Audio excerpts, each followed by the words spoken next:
mystérieuse qui me fascine. Il tourna la tête pour regarder à gauche, à droite. Bonjour.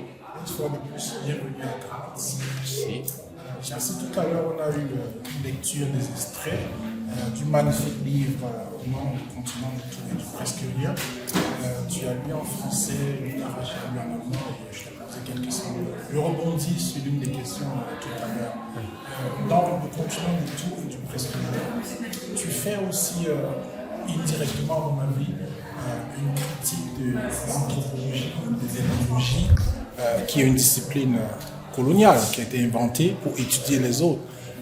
Ngugi wa Thiong'o, l'écrivain kényan, disait qu'il a un problème avec l'anthropologie parce que c'est l'étude des gens par des autres. Et surtout l'étude des gens venant de l'extérieur, l'étude de ceux qui sont à l'intérieur par ceux qui viennent de l'extérieur. Est-ce qu'à ton avis, il y aurait une façon d'étudier, de faire l'anthropologie sans offenser les autres, sans rendre les autres autres? Moi-même, je l'ai défini comme se situant dans la verticalité coloniale. Les autres qui viennent étudier viennent avec l'idée que ils sont dans le haut de la verticalité, étudier des peuples qu'on disait primitifs.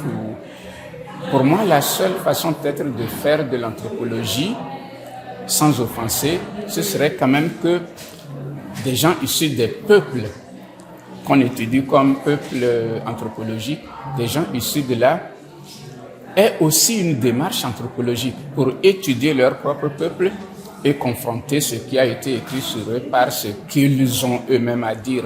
On n'a pas à rejeter d'emblée tout, mais peut-être à confronter quand même notre propre regard sur le regard qu'on a posé sur nous. C'est ce qui m'amène à la question de la double conscience. Si, pour prendre l'exemple du peuple Thème, la langue Thème dont tu as parlé, quels seraient les avantages pour quelqu'un de la région de Thème d'étudier, d'être anthropologue de cette nation, de cette culture, et quels pourraient être, à ton avis aussi, les inconvénients, la question de la double conscience? Je pense que, par exemple, dans le chapitre La fermentation, je fais parler quelqu'un qui est le professeur Zakar Tchabele. Le professeur Zakar Tchabele existe vraiment, et c'est son nom qui est linguiste.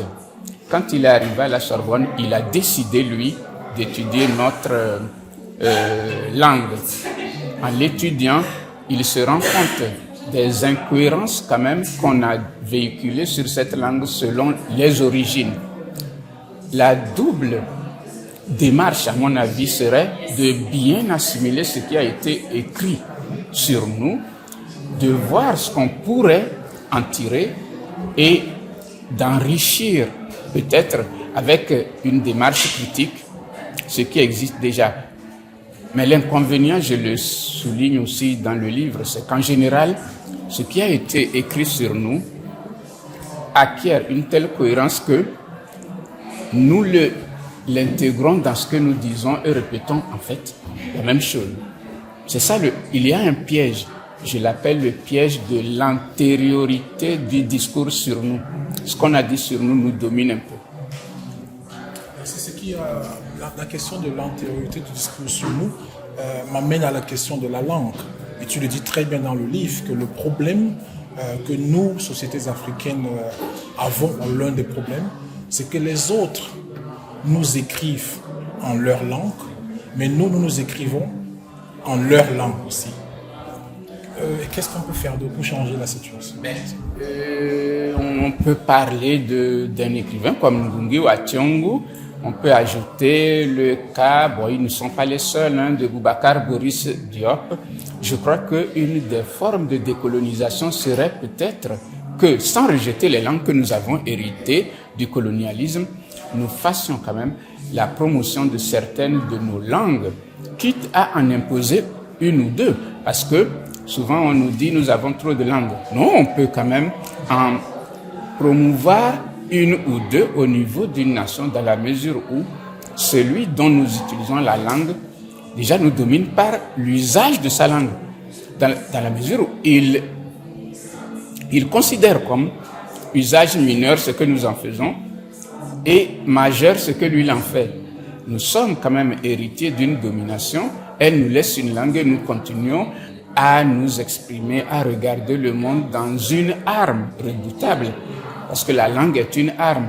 Nous devons nous décoloniser, entre guillemets, par la promotion d'une, au moins par nation, de nos langues.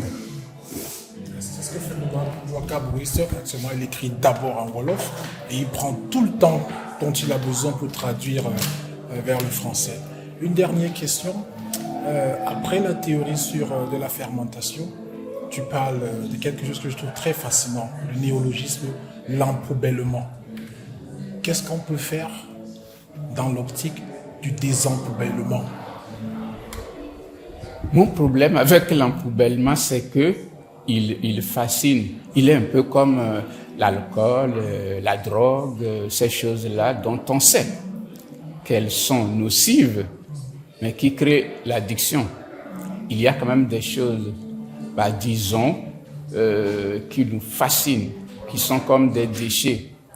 En principe, on peut dire que toutes les époques ont connu ça.